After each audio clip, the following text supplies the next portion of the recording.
नमो सिद्धाणं नमो आर्यां नमो वज्रायां नमो जिन स्वानुभूति से मम स्वानुभूति पदी श्री विमल सारा जन शुद्ध आनंद अमृत रस समता प्रभावती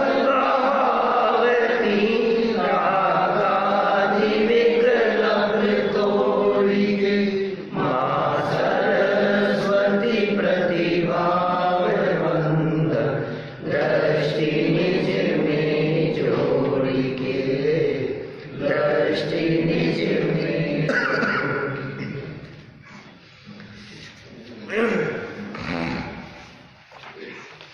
आचार्य कल्प पंडित प्रवर टोडरमल जी की यह रचना सिर्फ कुछ व्यक्तियों के निमित्त से लिखी गई है चिट्ठी। पिछले 250 वर्षों से सैकड़ों हजारों लोगों के पठन पाठन और सम्यक दर्शन की प्राप्ति की विधि जानने में निमित्त बन रही है। बहुत सुंदर चर्चा वस्तु स्वरूप के विचार, ध्यान और मन के विश्राम प्राप्ति के संदर्भ में यहाँ बनारसी दास जी का छंद प्रस्तुत किया और कहा रस उत्पन्न होता है, अनुभव आता है। वो अनुभव शांति में है। जहाँ शांति नहीं है वहाँ आकुलता है, जहाँ शांति है वहाँ निराकुलता है, और जहाँ निराकुलता है वहाँ सच्चा सुख है। मन में चलने वाली विचार विकल्प तरंगे जब उपयोग की एकाग्रता पूर्वक वस्तु स्वरूप के विचार पूर्वक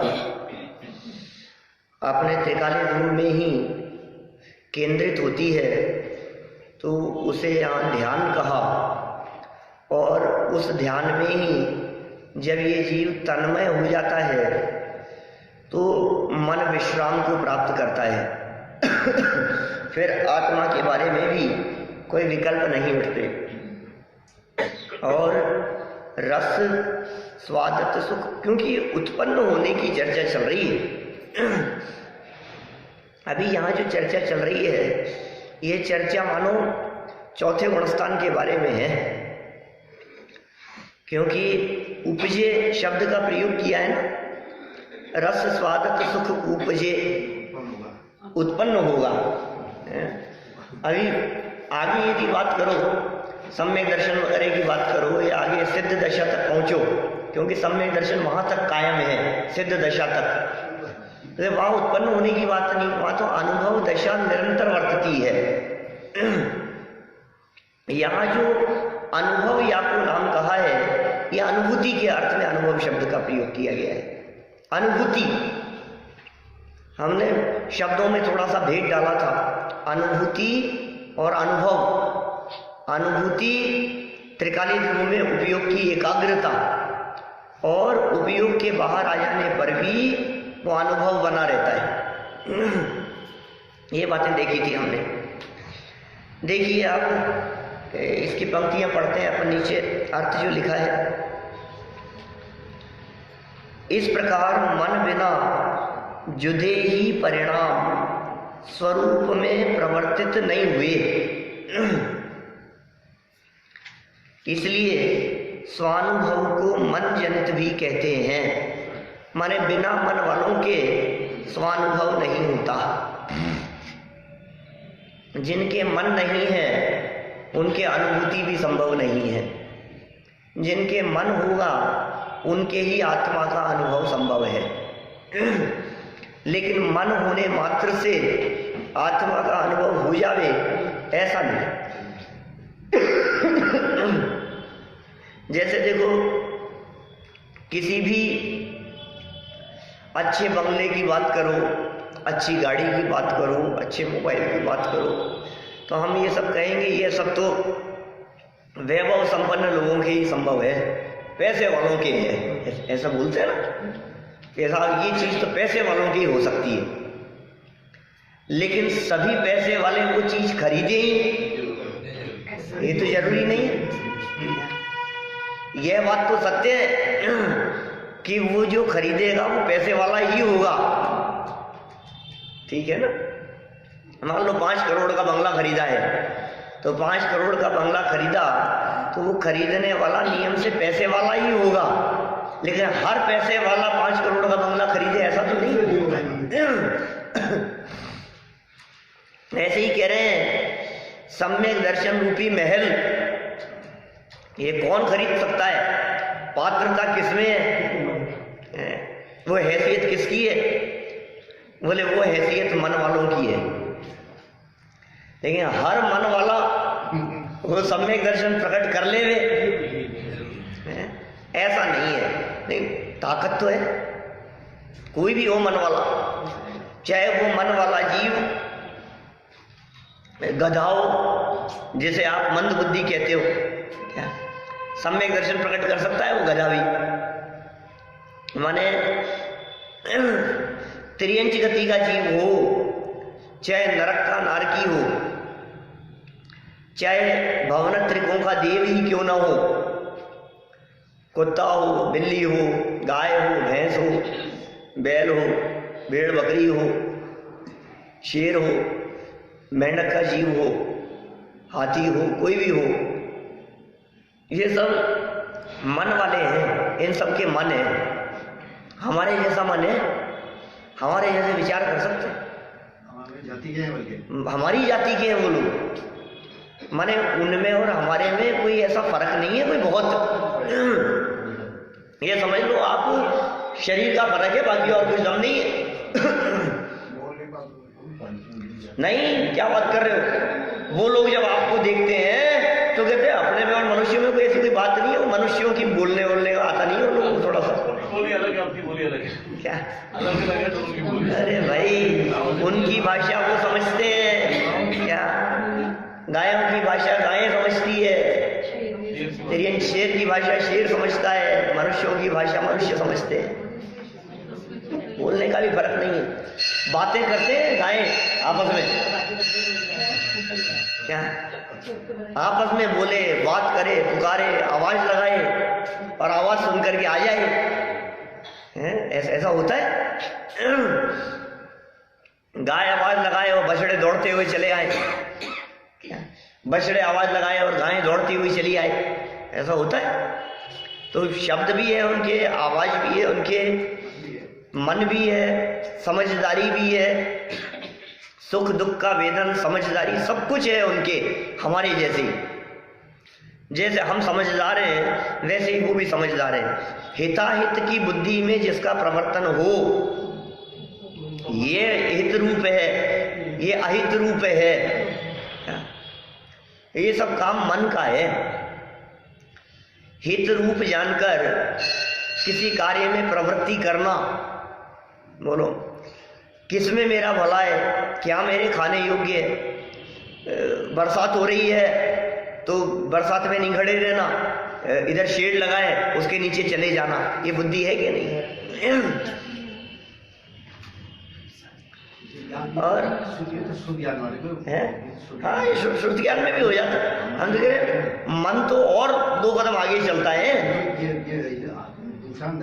हाँ, ये इससे मुझे नुकसान होगा, ये मुझे नुकसान पहुंचा सकता है, ये मुझे तकलीफ दे सकता है, ये चीज मेरे लिए हानिकारक हो सकती है, ये विचार करना।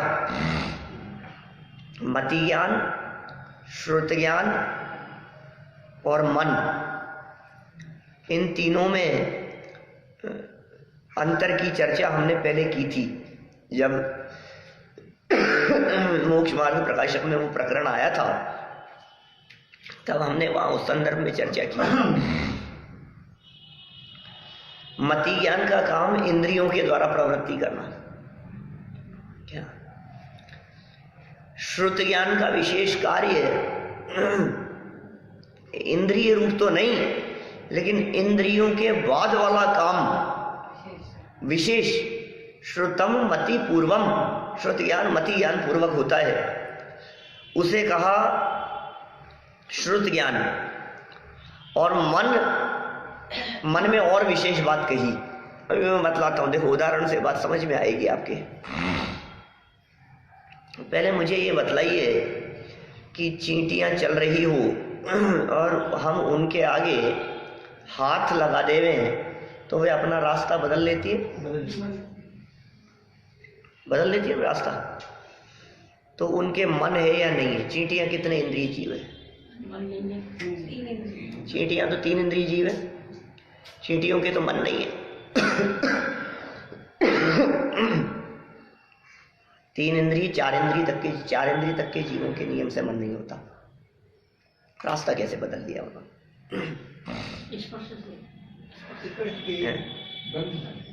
रास्ता कैसे बदल दिया? श्रुत ज्ञान के बल पर। क्या श्रुत ज्ञान है? देखो छूना ये स्पर्शन इंद्रिय का काम, और छूने के बाद उन्होंने कुछ डिसीजन लिया, ये श्रुत ज्ञान का काम। समझ में आ रही है बात? डिसीजन लिया, बदलना है रास्ता, ये निर्णय लिया ना उन्होंने। ये अच्छा नहीं है, क्योंकि ये जो श्रुत ज्ञान है, जो रास्ता बदला है, ये छूने का काम नहीं है। क्योंकि स्पर्शन इंद्रिय का काम तो हल्का भारी रूखा चिकना कड़ा नरम ठंडा गरम इतने मात्र को जानना था, स्पर्शन इंद्रिय का काम तो। इसके अलावा नहीं था स्पर्शन इंद्रिय का काम कुछ भी। रसना इंद्रिय का काम तो खट्टा मीठा कड़वा कषायला चरपरा ये जानने का था। घ्राण इंद्रिय का काम सुगंध दुर्गंध को पहचानना था। चक्षु इंद्रिय का काम काला नीला पीला लाल सफेद इनको जानना था। कर्ण इंद्रिय का काम शब्दों को जानना था। नहीं, ये जो इंद्रिय जन्य प्रवृत्ति हुई, इंद्रियों से प्रवृत्ति के पश्चात जो आगे प्रवृत्ति होगी, इससे आगे जो ज्ञान बढ़ेगा वो ज्ञान है श्रुत ज्ञान। माने श्रुत ज्ञान मति ज्ञान की तुलना में विशेष ज्ञान है। क्या होगा? मति पूर्वक ही होगा, मति पूर्वक ही। आपने ये हाथ लगाया, क्या ये छुआ आपने, ये कौन सा ज्ञान है? इंद्रिय द्वारा, मति ज्ञान। छूने पर गरम लगा और आपने हटाया, ये श्रुत ज्ञान है। हटाना ये छूने का काम, छूने के बाद में, छूने के पश्चात हुआ ना, ये श्रुत ज्ञान का काम है। लेकिन अब मन क्या करेगा? यदि मन नहीं है तो दोबारा छू लेगा, और मन होगा तो एक बार छू के देख लिया ना, क्या अब नहीं होगा दोबारा। चींटियां आपने उंगली लगा दी, टच किया, दूर चले गई, फिर दोबारा घूम करके फिर आ गई आपकी उंगली के पास, और फिर टच हुआ, फिर हट गई। आप समझ रहे हैं? मति और श्रुत तो है, मन नहीं है। मन होगा तो क्या होगा? हाँ, पतंगा, कीट पतंगे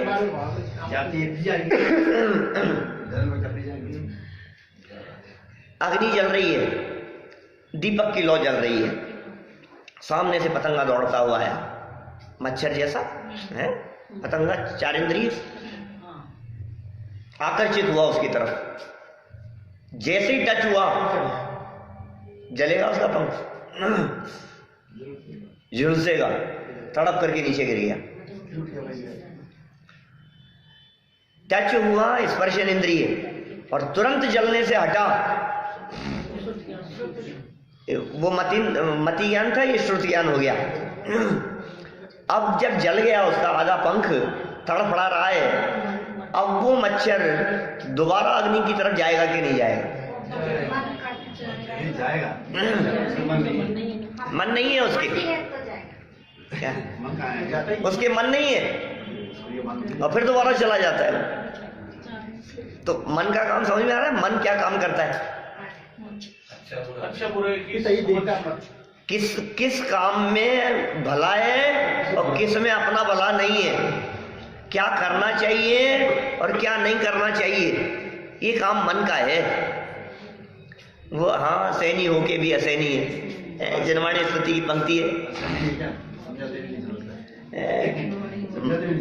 जो जिनवाणी उर्न धरत है सैनी हो के असैनी है।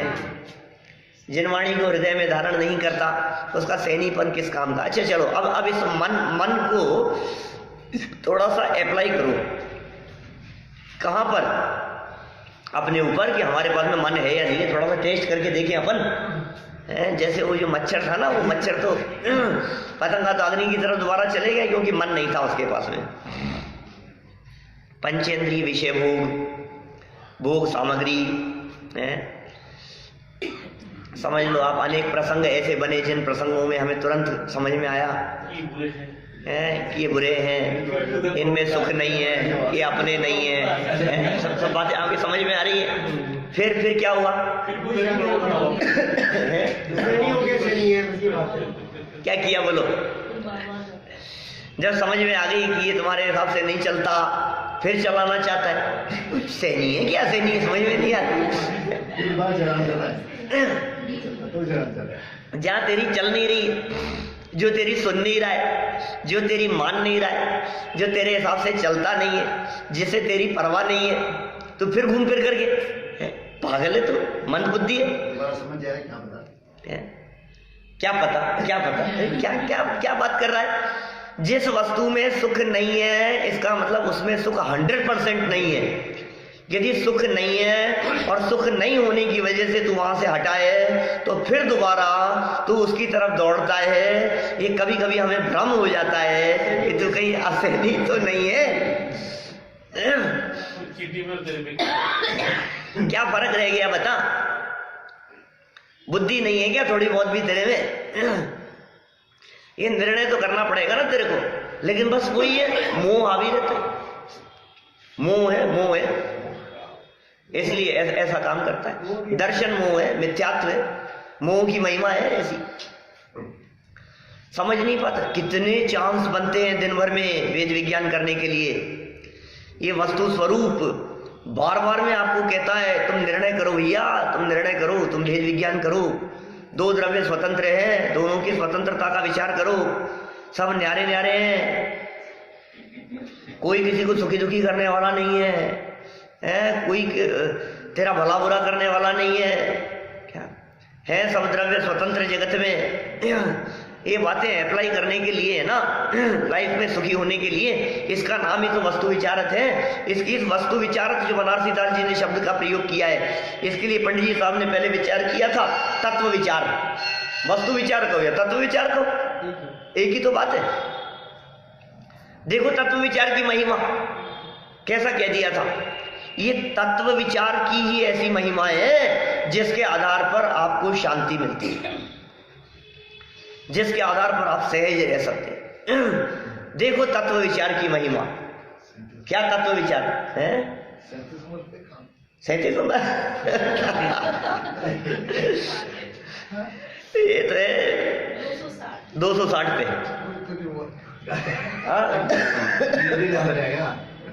260 पर। देखो तत्व विचार की महिमा। तत्व विचार से रहित देवादिक की प्रतीति करे, उपवास आदि करे, व्रतादिक पाले, शास्त्राभ्यास करे, शास्त्र स्वाध्याय करे, उसे तो सम्यक्त्व होने का अधिकार नहीं है। और तत्व विचार वाला, ये वस्तु विचारक तत्व विचार वाला, वो सम्यक्त प्रकट करने का अधिकारी है। उसको अधिकार है, तत्व विचार वाले को अधिकार है, बाकी को तो अधिकार ही नहीं। तुम्हें कोई अधिकार नहीं है ऐसी बात करने का। किसे अधिकार है? कि यह अधिकार तत्व विचार वाले को है। और तत्व विचार कौन करे? मन वाला। जिसके मन होगा वो तत्व विचार कर पाए। जो तत्व कोई नहीं समझता वो क्या तत्व विचार करेगा? जीव तत्व न्यारा है, अजीव तत्व न्यारा है। 7 तत्व है ना, 7 तत्वों में से मैं कौन हूं बताओ? 7 तत्वों में से मैं जीव तत्व हूं। इसका मतलब बाकी के 6 तत्व मैं नहीं हूं, पक्का? तो फिर राग द्वेष आदि विकारी परिणाम में कैसे हो सकता हूं? वो तो आश्रम तत्व के खाते में चले गए। नहीं आ रही समझ में बात? 7 तत्व, इन 7 तत्वों में से मैं कौन सा तत्व? जीव तत्व। अजीव नहीं हूं ना, आश्रम नहीं हूं, बंध नहीं हूं, संवर निर्जरा मोक्ष भी नहीं हूं। इसका मतलब पुद्गल धर्म धर्म आकाश काल तो हम है ही नहीं। ये जो राग द्वेष के परिणाम उठते हैं, क्रोधादि कषाएं उठती हैं, ये कौन से तत्व में जाएगा? ये आश्रम तत्व में जाएगा भाई साहब। और मैं जीव तत्व हूं, ये आश्रम तत्व है। करो ना वेद विज्ञान की वस्तु विचारक की चर्चा कर रहे हैं, ये विचार क्यों नहीं करते हो तुम? स्पष्ट है अपन तो। हाँ, अवध स्पष्ट है हम तो। ऐसा है, मन पावे ध्यावते। सच में ये ध्यान करे ना तो बड़ा आनंद आता है। परिस्थिति कैसी भी हो, है, परिवार साथ दे या न दे, शरीर साथ दे या न दे, शरीर अपने हिसाब से नहीं चल रहा है, शारीरिक प्रतिकूलता है, उठा बैठा नहीं जा रहा है, बिस्तरों में पड़ा है, लेकिन वस्तु विचारक ये हो सकता है। बोलो कौन रोकेगा? कौन रोके? कौन रोकने में समर्थ है? इसका नाम है धर्म। ये सच्चा धर्म है। धर्म की परिभाषा शास्त्रों के आधार से नहीं।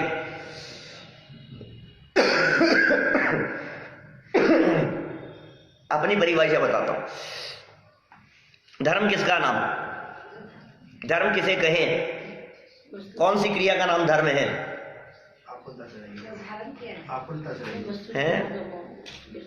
कई बार कही है मैंने पहले बात। वस्तु के स्वभाव का नाम धर्म, दंसण मूलो धर्म, ये तो शास्त्रों की परिभाषा है भाई। हम तो अपनी बात कहते हैं।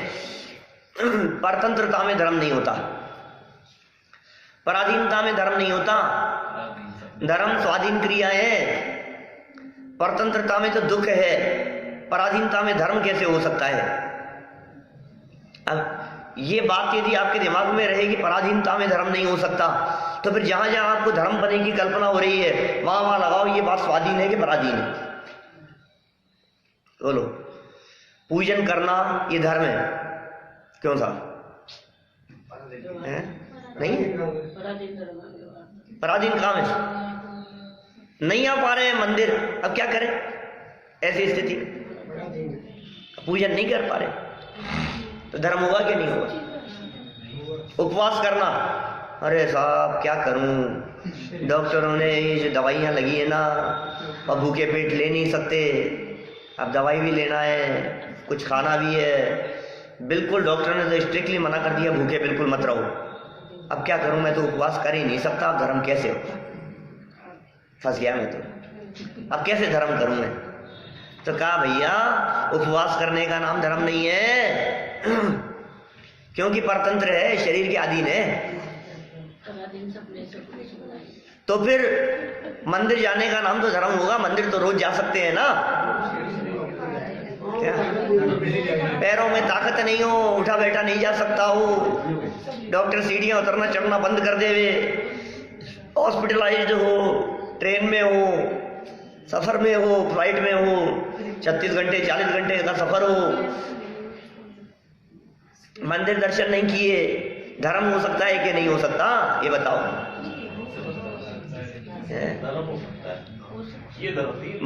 मंदिर जाना यदि हो तो कितनी प्रॉब्लम हो जाएगी। स्वाध्याय करना धर्म है कि नहीं है? अब आंखें काम नहीं कर रही, आंखें खराब हो गई, अब धर्म हो सकता है कि नहीं हो सकता? कान खराब हो गए, अब सुन भी नहीं सकता, अब धर्म हो सकता है कि नहीं हो सकता? इसका मतलब धर्म तो ये इन क्रियाओं के अधीन हो गया। और सुनो, कोई व्यक्ति ने हमारे को कहा खबरदार जो मंदिर गए तो क्या सब बिगाड़ दिया उन लोगों ने, क्या वहां जाने की हरगिज जरूरत नहीं है तुम्हारे को, नहीं जाओगे, नहीं जाने देंगे। ठीक है, कोई बात नहीं, मत जाने दो। घर में झगड़े थोड़ी ना करने, क्या घर बैठ करके ग्रंथ खोल करके स्वाध्याय करने लगे। व्हाट्सएप पर मंगा लिया प्रवचन, बंद करो ये नहीं चलेगा, कोई भी कोर्स लिया तो ले लिया है, फोन भी छीन लिया, कोई बात नहीं, अपना ग्रंथ खोला और अपना स्वाध्याय कर लो, कोई बात नहीं, इतना तो अभ्यास तो कर लिया ना कि हम उसका मर्म समझ सकें, टीकाएं हैं, व्याख्याएं हैं, अब तो धर्म कर लेंगे ना। शास्त्र छीन लिया, अब क्या करो बोलो, ताला लगा दिया, घर से बाहर नहीं निकल सकते, ग्रंथ नहीं है, किताब नहीं है, लाइट नहीं है, मोबाइल नहीं है, धर्म हो सकता है कि नहीं? अरे क्या बात कर रहे हो आप, एक ताले में 48 तालों में बंद करते हुए तो धर्म बंद नहीं होता है, क्योंकि धर्म इन क्रियाओं का नाम है ही नहीं। कहाँ का धर्म समझ रखा है हमने, इन क्रियाओं में धर्म नहीं है, इन परिस्थितियों में, इस सामझाम में धर्म नहीं है, धर्म तो अंदर से होता है। अपने पंडित साहब कहा करते थे, दिल के आईने में है तस्वीरें यार, जब जरा गर्दन झुकाई देख ली है, चाचा जी कहा करते थे, झांझरी जी साहब है। अरे भाई ये तो कहते हैं यहाँ गर्दन झुकाने की भी जरूरत नहीं है, क्या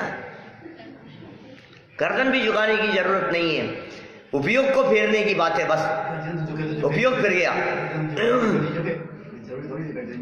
गर्दन झुके तो झुके और नहीं झुके तो नहीं झुके, ये हमारे कंट्रोल में नहीं है, ये शरीर हमारे हिसाब से नहीं चलता।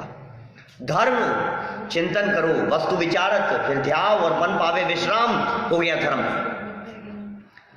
बोलो नहीं करोगे, माला नहीं फेरोगे, जाप नहीं करोगे, ये नहीं करोगे, मंदिर नहीं जाओगे, स्वाध्याय नहीं करोगे, ग्रंथ नहीं पढ़ोगे, कुछ नहीं, और आंखें निकाल ले और कान फोड़ देवे, बोलो अब क्या करें? तो भी हो सकता है। फिर कैसे करोगे? अब कर बेटा, कैसे करेगा धर्म, मैं भी देखता हूं, अब कैसे करेगा धर्म। अरे तुम्हें पता ही नहीं है धर्म कैसे होता है। सोचने पे रोक नहीं लग सकती, बोलो। ये तो पिक्चर वाले तक कह देते हैं, पिताजी आप कुछ भी रोक टोक लगा दो लेकिन मेरे दिल से नहीं निकाल सकते। टीवी की स्क्रीन पे नहीं दिखाते हैं ऐसी बातें, बोलो आप कुछ भी कर लो लेकिन आप कहीं से भी निकाल दो, घर से निकाल दो, यहां से निकाल दो, मुझे बंद कर दो, है? लेकिन मेरे दिल और दिमाग से कैसे निकाल पाओगे? ये कह रहे हैं धर्म धर्मात्माओं के अंदर होता है, धर्म पराधीनता में नहीं होता।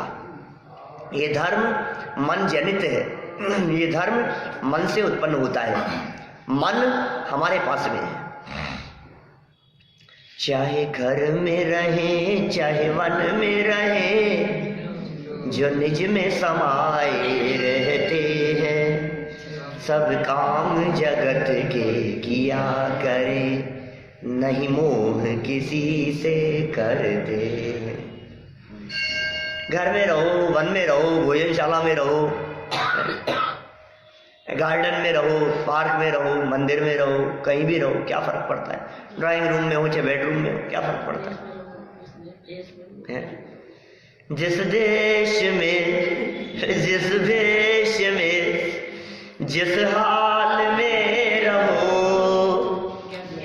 गायक रहो, गायक रहो, बस गायक ही रहो। अरे रहो क्या है तू, उसे स्वीकारो। गायक रहो, मैं गायक हूं, इस बात की स्वीकृति कर, मैं गायक हूं, मैं जाननहार हूं, बस मैं जानने वाला हूं और कुछ नहीं, बस ये निर्णय कर, इसके अलावा और कुछ नहीं। हूं गायक हूं, गुजराती है क्या, मैं गायक हूं, तू स्वयं परमात्मा है, ये निर्णय कर अपना, तू ही भगवान है भाई। देखो आप, इसलिए इन्होंने ये कहा कि स्वानुभव को मन जनित कहते हैं। मन कितना बड़ा रोल अदा कर रहा है, ये मन का बहुत बड़ा रोल है। आप बैठे यहाँ हैं और आपका मन कहीं और है, फिर आप कह रहे हैं समझ में नहीं आई, कि समझ में कैसे आती, मन तो तेरा कहीं और था। क्या समझने का काम मन से होता है क्या? समझने और समझाने का काम ये मन वचन काय वालों के है। मन वचन काय समझने समझाने का माध्यम है। मन वचन काय वाले ही समझते हैं और मन वचन काय से ही समझाया जाता है। इसलिए मन की अहमियत है सम्यक दर्शन की प्राप्ति के लिए, भेद विज्ञान के लिए, स्वानुभव के लिए, आत्मा के अनुभव के लिए ये जरूरी है। मन जनित कहते हैं। मन जनित माने मन से जन्म लेने वाला। जनित मतलब मन जनित, मन से जन्म लिया है जिसने, जन्म, हाँ, मन से उत्पन्न होने वाला भी कहते हैं स्वानुभव को। अतः अतीन्द्रिय कहने में और मन जनित कहने में कोई विरोध नहीं है। ये नहीं कह रहे कि अंतर नहीं है। क्या समझ में आया? बहुत एक एक शब्द बहुत मार्मिक है, ध्यान देना क्या कहा। अतीन्द्रिय कहने में और मन जनित कहने में कुछ अंतर नहीं है। अंतर नहीं है, अंतर तो है, बोलने में विरोध नहीं है। मन जनित और अतीन्द्रिय इन दोनों में अंतर तो है, विरोध नहीं है।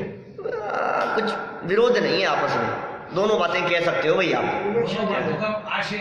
हम ट्रेन से आए हैं और हम ट्रेन से उतर कर आए हैं। क्या हम सीढ़ियों से ऊपर आए हैं और सीढ़ियां छोड़कर आए हैं। दोनों बातें कह सकते हो, विरोध दोनों में नहीं है, लेकिन बातें दोनों अलग अलग है।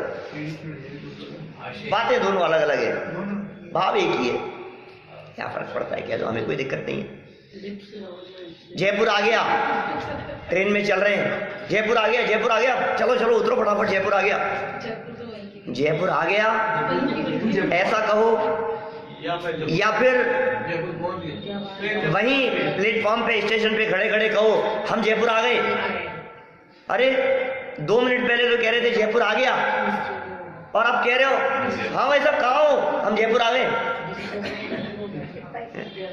अभी कह रहे हो हम जयपुर आ गए, अभी कह रहे थे जयपुर आ गया। सच्चाई क्या है दोनों में से? चलता है, दोनों बातों में फर्क है, फर्क है, लेकिन चलेगा, चलता है। ऐसे ही यहां कह रहे हैं मन जनित है कि मन पावे विश्राम है, कि मन जनित भी कह दो तो कोई दिक्कत नहीं है, लेकिन वस्तु स्थिति तो यही है कि मन पावे विश्राम है। इसलिए इन्होंने कहा अतीन्द्रिय कहने में और मन जनित कहने में कुछ विरोध तो नहीं है। दो पार्टियां खड़ी हो जाए, एक कहे मन जनित है, दूसरा कहे नहीं है अतीन्द्रिय है, झगड़ा मत करो, बात एक ही है। हाँ, गलत अभिप्राय गलत नहीं होना चाहिए। कोई व्यक्ति मन जनित मान करके आत्मा के अनुभव को विकल्प जनित मानने लगे, वो गलत है। मन जनित कहने का अर्थ विकल्प जनित ऐसा नहीं है, विकल्पों में आत्मा पकड़ में आएगा ऐसा नहीं है। विकल्प रहित, विकल्प टूट जाएंगे तो आत्मा पकड़ में आएगा। आत्मा का स्वरूप विकल्पातीत है,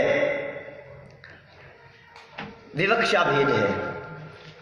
तथा तुमने लिखा कि क्या लिखा? आत्मा अतीन्द्रिय है, इसलिए अतीन्द्रिय द्वारा ही ग्रहण किया जाता है। बात तो सच्ची, आत्मा अतीन्द्रिय है, अतीन्द्रिय द्वारा ही ग्रहण किया जाता है। और मन अतीन्द्रिय नहीं है, ज्ञान तो अतीन्द्रिय हो सकता है। सो भाई जी, क्या सो भाई जी कैसे विशेषण देते हैं, देखो तो सही है। मन अमूर्तिक का भी ग्रहण करता है, क्योंकि मति श्रुति ज्ञान का विषय सर्वद्रव्य कहे उक्तम च तत्वार्थ सूत्रे, तत्वार्थ सूत्र में जैसा कि कहा गया है। क्या कहा है? मति श्रुति और निबंधो द्रव्येषु सर्वपर्यायेषु। 2-4 दिन पहले बोली थी हमने, ये सूत्र बोला था। मति ज्ञान और श्रुति ज्ञान का संबंध देखो, सूत्र देखो क्या कह रहे हैं। मति श्रुतियोः, मति ज्ञान और श्रुति ज्ञान का निबंधो संबंध किससे? द्रव्येषु, द्रव्येषु सब द्रव्यों में, द्रव्येषु बहुवचन है, सब द्रव्यों में द्रव्येषु शय नहीं आधा और आगे वह, संधि विच्छेद करो इसका, द्रव्येषु और ये वह जो है इसमें से दो अक्षर निकलेंगे एक ऊ की मात्रा और एक अ। कातंत्र व्याकरण में संधि प्रकरण में इसके लिए सूत्र आया है वमु वर्ण है, वमु वर्ण है। और लौकिक में जो अभी चलती है पढ़ते हैं विद्यार्थीगण, उसमें इको यणची क्या इस सूत्र के माध्यम से ये व जो है इसमें से दो चीजें निकली, एक तो ऊ और अ, ऊ और अ। तो कह रहे द्रव्येषु और असर्व पर्यायेषु, सब द्रव्यों में मतियान और श्रुतियान का संबंध सब द्रव्यों से है। मतियान और श्रुतियान जीव पुद्गल धर्म धर्म आकाश काल सब द्रव्यों को पकड़ते हैं, किंतु असर्व पर्यायेषु। तो फिर साहब सब द्रव्यों को जानते हैं तो केवल ज्ञान में और इनमें क्या अंतर रह गया? यदि मति ज्ञान श्रुति ज्ञान भी सब द्रव्यों को जानते हैं तो केवल ज्ञान और मति श्रुति ज्ञान में क्या फर्क रह गया? फर्क है, क्या फर्क है? सर्व द्रव्य पर्यायेषु, सारी पर्यायों को जानते हैं, और ये कहा असर्व पर्यायेषु, सब पर्यायों को नहीं जानते। इतना फर्क है। लेकिन मन के माध्यम से, मति श्रुति ज्ञान के माध्यम से इनको जाना जाता है, सब द्रव्यों को जाना जाता है। ये सूत्र इसलिए प्रस्तुत किया कि मति श्रुति ज्ञान का विषय अमूर्तिक भी है। मति श्रुति, क्योंकि ये तो अमूर्तिक ही है ना, पांच द्रव्य तो जीव धर्म अधर्म आकाश और काल, ये पांच द्रव्य अमूर्तिक है। पुद्गल द्रव्य मूर्तिक है और पांच द्रव्य अमूर्तिक है। तो छहों द्रव्य पकड़ में आ रहे हैं, इसका मतलब अमूर्तिक भी पकड़ में आ रहा है, ये अर्थ निकला ना। देखो, इससे सिद्ध हुआ कि मति श्रुति ज्ञान के माध्यम से अमूर्तिक बात भी जानने में आती है। तथा तुमने प्रत्यक्ष परोक्ष का प्रश्न लिखा, सो भाई जी क्या क्या मधुर संबोधन है? कितना वात्सल्य भाव झलकता है, साधर्मियों के प्रति कितना प्रेम भाव झलकता है। ऐसा वात्सल्य भाव साधर्मियों के प्रति जैसा होता है, कैसा गजब है ये, अत्यंत प्रीति का भाव है। ये नहीं ठीक है तुमने पूछा और हमने जवाब दे तो दिया, और क्या करोगे? ज्यादा बार और इससे ज्यादा नहीं, इतना ही समझा सकता हूं मैं, समझो तो समझ लेना। नहीं भाई, अत्यंत प्रीति पूर्वक समझाते हैं क्या। जहां अत्यंत वात्सल्य होता है, जहां अत्यंत प्रीति होती है, वहां एक एक क्रिया में अत्यंत प्रीति झलकती है। हर क्रिया में, हर कार्य में प्रीति झलकती है। और जहां प्रीति नहीं होती है वहां ऐसा होता है, ये धरा है ले लेना ऐसा होता है। ये देखो ये क्या कह रहे हैं यहाँ पर, ये बड़ा गजब बात है। ये साधर्मियों के प्रति कैसा वात्सल्य, अरे भाई कैसे नहीं है प्रीति, एक ही रस के रसिक हैं। धर्मी सो गोवच्छ प्रीति सम, शादी अनंत काल का साथ है और एक ही मंजिल तक पहुंचना है। शिखर जी ऊपर तक जाना है सबको, रास्ते में चलते चलते भी अरे चलो क्या है, अरे आ रहा है अभी, कोई दिक्कत नहीं है। अनजान भी सहयोग करने लगते हैं। ये काय का सहयोग है ये देखो कितना मधुर संबोधन करते हैं यहाँ। प्रत्यक्ष परोक्ष का प्रश्न लिखा, सो भाई जी प्रत्यक्ष परोक्ष तो सम्यक्त्व के भेद है नहीं। सम्यक दर्शन में प्रत्यक्ष परोक्षपना नहीं होता, तो श्रद्धा गुण की बात है। सम्यक दर्शन तो प्रतीति स्वरूप है, प्रतीति में फर्क नहीं है। ऐसा नहीं होता है कि चौथे गुणस्थान वाले के या अनुभूति के काल में श्रद्धान जो कहा है वो अनुभूति के काल में तो श्रद्धान प्रत्यक्ष होगा और अनुभूति से बाहर आने पर शुभोपयोग के काल में वो सम्यक दर्शन परोक्ष होगा। ऐसा नहीं है। अनुभूति के काल में प्रत्यक्ष और शुभाशुभ के काल में परोक्ष, ऐसा नहीं है। चौथे गुण स्थान में परोक्ष और सिद्ध दशा होने पर सम्यक दर्शन प्रत्यक्ष, ऐसा भी नहीं है। सम्यक दर्शन में कोई फर्क नहीं है भाई।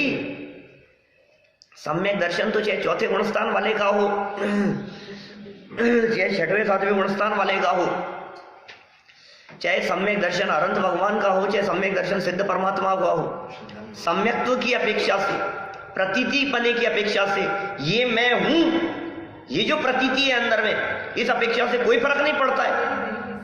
हम आपसे पूछते हैं, चलो कोई बात नहीं, इतना बताओ मेरे को, आपका नाम क्या है?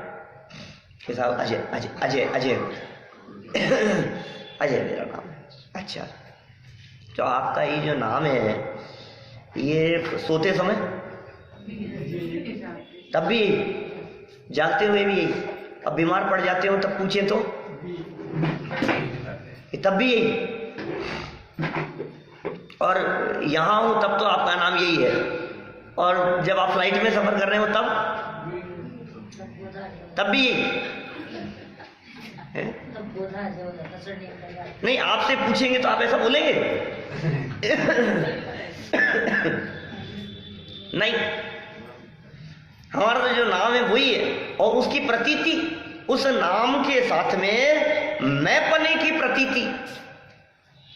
यहां बैठे बैठे अभी जो आपको नाम पुकारा, तो नाम पुकारने पर जो तुरंत अलर्ट हो जाता है, कान अलर्ट हो जाते हैं। देखो, कोई व्यक्ति इधर उधर झांक रहे थे, ऐसे ऐसे इधर उधर देख रहे थे, हमने नाम पुकारा, हाँ ये क्या हुआ है? ये जो आपका नाम सुनते ही जो झटका लगा है, ये किस वजह से लगा है? मैं पना, उस नाम के साथ में तन्मयता। ऐसे ही हम कह रहे हैं, ये जो तन्मयता अपने आत्मा के साथ में है, ये तन्मयता जो चौथे गुण स्थान में एक बार हुई है, यह तन्मयता सिद्ध दशा तक बराबर चलती है। माने शुभ में हो तब भी, पूजन कर रहा हो तब भी, भक्ति कर रहा हो तब भी, और इतना ही नहीं, दुकान पर बैठ करके नोट गिन रहा हो तब भी। थोड़ी भूल जाएगा। सम्यक दृष्टि डॉक्टर हो सकता है कि नहीं? सम्यक दृष्टि वकील हो सकता है कि नहीं? सम्यक दृष्टि मजिस्ट्रेट हो सकता है कि नहीं? सम्यक दृष्टि गाड़ी चला सकता है कि नहीं? अरे साहब, आत्मा में चला जाएगा, एक्सीडेंट हो जाएगा।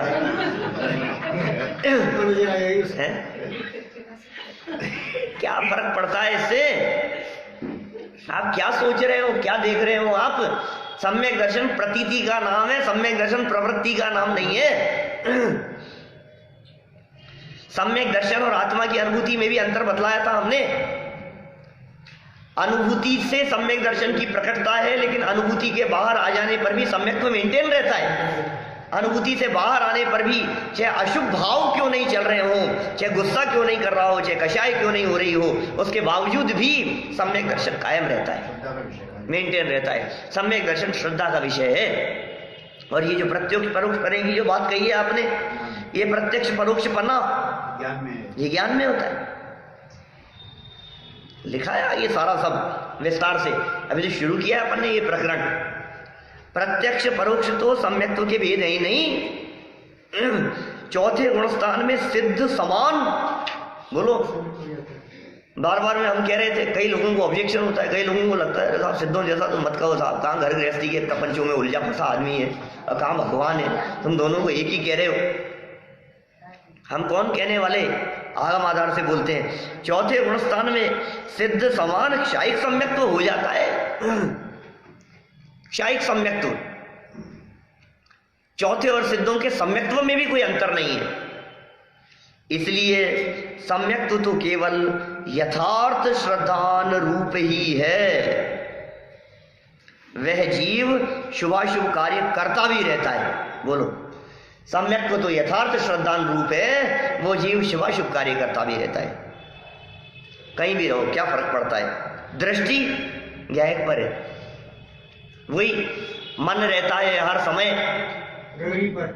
गगरी की ओर, पर रहता है हर समय मन गगरी की ओर। मन तो वहां है, ध्यान तो वहां है, बातें करती जाती हैं, काम कुछ भी कर रहे हो, ध्यान तो उधर ही है। देखो, माताएं बहनें घर में किचन में काम कर रही हो, और 1.5-2 साल का बच्चा वहीं पास में हो, कितना भी काम करते रहे लेकिन ध्यान तो क्या कर रहा है, लग नहीं जाए, चोट नहीं लग जाए, कोई गलत चीज़ खा नहीं लेवे, गिर नहीं जाए, सीढ़ियों की तरफ नहीं चला जाए, वहाँ से गिर नहीं, बराबर ध्यान रहता है। क्यों? वो तन्मयता है, वो लगाव है उसके प्रति। कुछ भी करो क्या फर्क पड़ता है, लेकिन ध्यान बच्चे की तरफ है। ऐसे ही कह रहे हैं ये सम्यक दृष्टि ज्ञानी जीव का ध्यान कहाँ है? अपने स्वभाव के साथ में ध्यान वहाँ है, और उपयोग शुभ में भी जाएगा, अशुभ में भी जाएगा और शुभ अशुभ के काल में, अशुभ से शुभ में, और शुभ के काल में भी शुद्धता की प्राप्ति का प्रयत्न ये बराबर चलता है उनके। इस तरह की बातें यहाँ कही है, और भी सुंदर प्रकरण दिए हैं। अपन इस विषय को कल और आगे बढ़ाएंगे, अभी की बात को तो यहीं